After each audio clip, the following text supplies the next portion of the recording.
not paying enough, paying too much, being too cheap. If you want the best, you're going to have to pay for the best.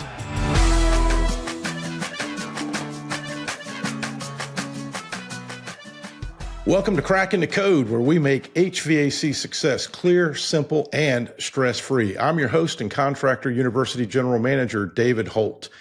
This episode is part of our epic 2026 Speaker Series, your sneak peek into the incredible minds taking stage at the Bellagio in Las Vegas, February 12th and 13th, 2026.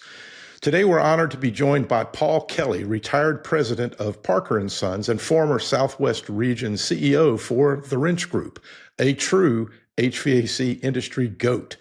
Paul grew Parker & Sons into a $250 million powerhouse, and he continues to coach, mentor, and inspire leaders nationwide. Paul's epic 2026 breakout session is titled Pay to Play, How No Ceiling Pay Can Lead to No Ceiling Performance. He's pulling back the curtain on how to design pay-for-performance systems that actually drive performance, attract top talent, and reward excellence at every level of your company. So grab your notebook because this one's packed with gold. So let's get cracking. So welcome to Cracking the Code, Paul.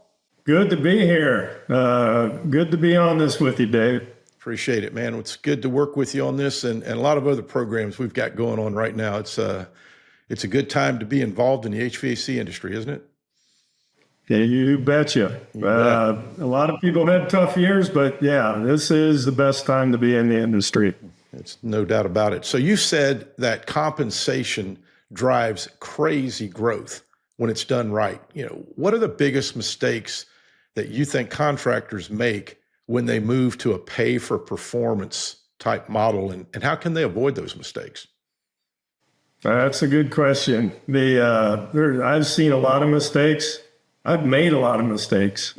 So, from anything from paying hourly and not paying for or rewarding for high performance to making pay programs too complicated. I've been to locations and asked technicians to describe their pay program, and they can't do it. Or they don't feel like the pay program that was described to them, they're actually getting paid the right amount. Or paying for deliverables that should be non-starters. I was at one location not too long ago where they paid technicians to show up to meetings on time. Yeah, can you imagine? Crazy. Not paying enough, paying too much, being too cheap. Look, let's face it, if you want the best, you're going to have to pay for the best. Too much time between activity and reward. That can be a mistake people make. A lack of expectations, a lack of delivering. I mean, I've seen it all. What works the best that I've seen and experienced is simplicity, right? They need to be able to describe their pay program in one or two sentences, and feel comfortable and share that with people or whatever, but being able to describe their pay program and know exactly how they're paid and be able to figure out what they just got paid very easily, right? No cap on what you can make, reward for the right things, right? And then become one of the highest paying companies in your market. And paying doesn't always just mean compensation money-wise. It can be other things as well. So those are mistakes I see, along with a bunch of others that we're going to cover in the session in Vegas. But I've seen a lot, and I've been through a lot. Well, it's interesting you bring up the kind of the time between production and reward, right? That distance between I accomplished one of the tasks that has a reward attached to it, has pay attached to it, and the time I actually see it. And it's interesting, when I first went to work for my dad, he had a little spiff program that rewarded service technicians for selling a maintenance agreement. That's a definite activity that we'd like to reward. And he thought that it was better to pay them right before Christmas, a bonus for maintenance agreements right before Christmas, because that way they'd have, a Christmas bonus in essence that they've earned. And I watched the numbers. When I first looked at it, I was like, well, you know what? It's like they sold that maintenance agreement in January. You're not paying them until December. And it's like we sold a lot the first of the year, but then they just tailed off. And I said, Dad, what if we do this? What if we paid them each month they sold them? So instead of it being this big sliding thing, we would see a compensation, we would see a reward, we would see a discussion about behavior. In fact, we even paid out our spiffs for our maintenance agreements. We paid them out in cash. They were still recorded on their check, but just to make it feel and visual, we paid those spiffs in cash, and we paid them in a meeting with our service techs, right? So the whole service department is sitting there and we're peeling off $5 bills at a time, 5, 10, 15, 20. I'm counting them out and everybody starts counting along. And the way we did it, I always did the guy that only got the smallest amount first, and then the largest amount guy always got his last, and it might be $300 or $400 that month that he earned at $5 a piece. We did all of our increments were $5 increments, just made it easier to count stuff out. So if he got a $15 bonus or reward, $15 was it. But if he sold 20 of them, man, at $300, boom, he's happy. And it was so fun because people were like cheering people on and said, oh, we know where we're going out to get some beer tonight. And Herbert's paying for it, right? But it engaged the entire team. And what we saw, there's still going to be some spikes and stuff, but it's like the spikes kind of were always there each month instead of once a year. And so we grew our maintenance agreement a whole lot, our great maintenance agreement program a whole lot faster by paying monthly instead of doing it once a year. Yeah. Well, you just described one of the pages out of the playbook that I've used, and I didn't invent it, but maybe you all invented it. It doesn't matter who invented it. It's just the faster you can reward the behavior, even with your kids, the more apt you are to change their behavior and make it something that they just do naturally. And so yeah, that is one of the tricks, so to speak. Very cool. So you call this session pay to play, right? So what does that phrase really mean in the context of building a winning culture, and how can owners use it to attract and keep the best people? It's well, I'll talk real quick about, I do a whole seminar on shortages in our industry, and there's shortages of technology. I think that's picking up lately. There's shortages in real good companies. There's shortages in equipment sometimes. We've all, witnessed that. Shortage of good training, a shortage of women in our industry. We need more women. Shortage of implementation of ideas, a shortage of great service, shortage of maintenance agreements, which you just mentioned. We just went through a shortage of refrigerant. There's all kinds of shortages, but the one that comes up the most when I ask audiences is a shortage of good technicians. And another one that's listed, and that shortage of technicians is something we've been talking about, excuse me, ever since I've been in the industry, and that's been about 40 years. There was a shortage of good technicians 40 years ago. There still is. But what comes up more often than not is a shortage of great leaders. And if you're a company that wants to get to that next level, you want to grow at a really high pace, it can't be just you anymore sometimes, right? So getting great leaders and these shortages, and let's face it, to get the best tech, and whoever wins that war, and it is a war on talent, whoever wins that war ends up with the business. And so you have to think about how to win that war. And one of the ways to win that war is to have a pay-to-play mentality. You're going to have to attract and retain great people.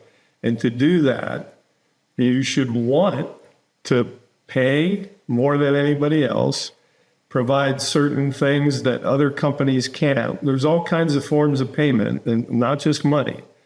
And you want to attract and retain the very best. And so that's what it means to me. And you've got to, of course, if you're going to pay the most, you've got to offset some of those costs. And so you've got to be priced right. You've got to make sure that you're doing the right things on each job so your average ticket is higher. All the things that can help pay for those things, and make sure that you're reducing the waste that's in your business. So, pay to play is, that's an old phrase, but in the HVAC industry, I don't think people think about how I pay someone and the total compensation program that I have can influence, in fact, I would say directly affect the success of your company and how fast you grow.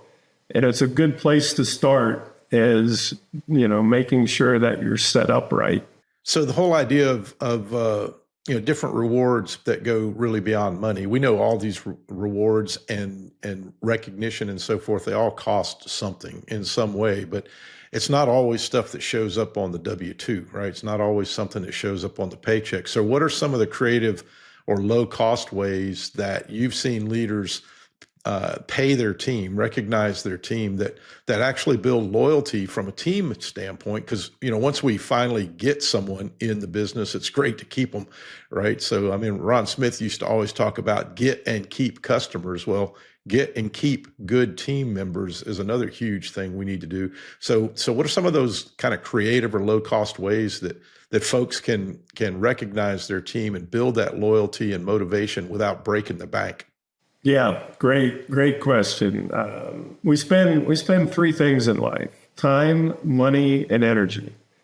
And all those three things are kind of finite in some sense. There's only 24 hours in a day. Certain people only make so much money, or have so much money to spend, or have so much effort or energy that they have. And they have to decide where they spend this time, money, and energy. And so what I've found at Parker & Sons and the Wrench Group is that there are other things other than money that people value. And I know people are listening to this, are starting to think through some of those things already. Benefits is one of those things that is a form of payment. And if you're calculating somebody's hourly rate, you'd be well to add what you're paying in benefits on their behalf, because a lot of companies don't pay, benefits. So benefits is one thing. World-class training is a form of payment. To train at a high level, people don't want to, I always say that people in this industry, they spend 5-10 years getting really good at their craft and the trade and what they do. Then they spend the rest of their life trying to get out of this because it's a tough gig, especially in Phoenix, Arizona, to be in a 160-degree attic. Do you want to do that when you're 60? Probably not. There are some, but they're always trying to go on to the next thing or get out of this industry. And so world-class training to get you to the next thing is something that people value a lot. Time.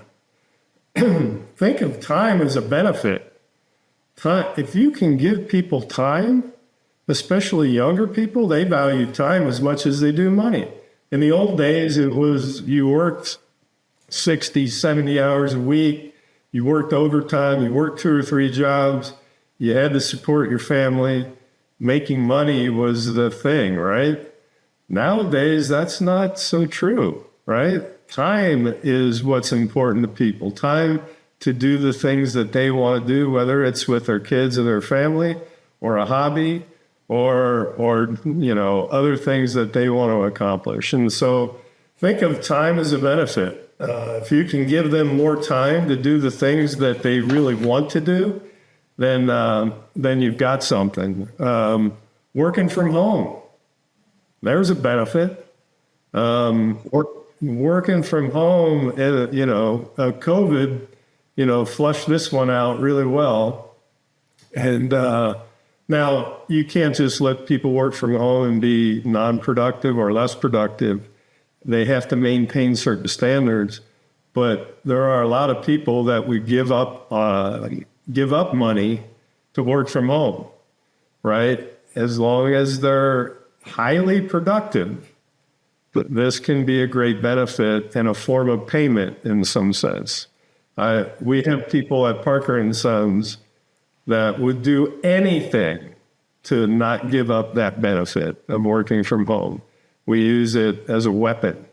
And so that, the ease of doing your job, how fun something is for you, how fun working is some kind of form of payment. Support for your family or the dreams that you want. I could go on, and in the session, I'll actually go through some real life examples of how it changed Parker & Sons and how you can incorporate these kinds of things into your business. There's all kinds of forms of payment. It's not just money. Money's a big part of it, and I always want to be one of the highest paying companies in town money-wise, but that's just one form of payment. There are other payments that people value a lot or as much as the money. Yep, absolutely. And I was getting ready to say, Paul, don't give away your whole session, man. let's save a little bit for Epic. You get me going. I just got to go. I love that. And that's one of the things I really love about you. And I'm kind of in the same mindset right now. We're both in I'll just call it the twilight years of our career within this industry, and giving back to the industry in ways like this are certainly valuable things. And I think that if we can get more people to be engaged and listening to some of the goats in the industry that have been there, done that, got the T-shirt. Yeah, things have changed. We didn't have AI. You used to spend money on Yellow Pages. I bet you don't spend any money on Yellow Pages hardly at all compared to what you used to do, right? And so things have changed. Right? Things have changed, and they're going to continue to change. They're going to continue to evolve. So we really do appreciate your contribution to our leadership team here at EGIA. I mean, for those that don't know, Paul's a valued member of our board because it's an important role to help guide the next generations. And that's part of what we're both doing here is trying to help you, the listener, pick up more ideas about ways that you can channel the knowledge that we've gained over the years. I mean, Paul said he's been in it 40 years. Gosh, I've been in it. My first paychecks in this industry happened in 1976. That's wow. A long time. That's a long time ago. But that was a broom. Well, you're a lot younger than me. That's whatever. Only been what? Yeah, whatever. 10, 15 years for you? Whatever. I don't know. It might have been a minute. But I really do appreciate it. And thank you for joining us today and sharing your insights. I know that your Epic 2026 breakout session is going to be incredible. I'm just jealous because I've got to be in another session teaching at the same time you are. So I'm not going to be able to sit in on yours. So we're going to make sure that we get that thing recorded so I can watch it later. For more information about Paul Kelly's session, visit epic2026.com. Check out the agenda for Friday, February the 13th. Ooh, Friday the 13th. That's a lucky day for us at 9:30 a.m. there at the Bellagio. And if you haven't already registered for Epic 2026, don't wait because this event always sells out. It always sells out. So head to epic2026.com, click register now so you don't miss out. And please like and share this episode so we can help more contractors build scalable, high-performance HVAC businesses just like Parker & Sons. So thanks for watching Cracking the Code, where we make HVAC success clear, simple, and stress-free. Until next time, keep building, keep growing, and keep on cracking.